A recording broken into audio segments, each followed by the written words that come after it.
আসসালামু আলাইকুম ওয়া রাহমাতুল্লাহি ওয়া বারাকাতুহু। ইতিহাস নিয়ে ইকরা বাংলার আয়োজন হিস্ট্রি অফ দ্য ডেতে সবাইকে স্বাগতম। আজ আমরা ইতিহাসের পাতার 4 ফেব্রুয়ারি নিয়ে কিছু জানব। 1789 সালের এই দিনে জর্জ ওয়াশিংটন যুক্তরাষ্ট্রের প্রথম রাষ্ট্রপতি নির্বাচিত হন এবং জন অ্যাডামস ভাইস প্রেসিডেন্ট নির্বাচিত হন।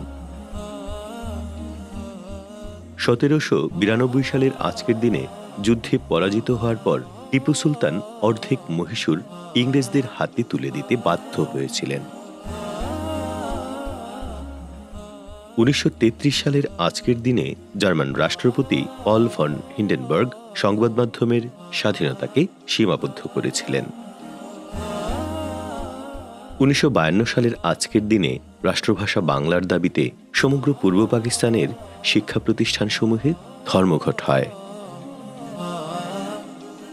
1969 সালের আজকের দিনে প্যালেস্টাইন ন্যাশনাল কংগ্রেস ইয়াসির আরাফাতকে প্যালেস্টাইন লিবারেশন অর্গানাইজেশনের চেয়ারম্যান নিযুক্ত করে।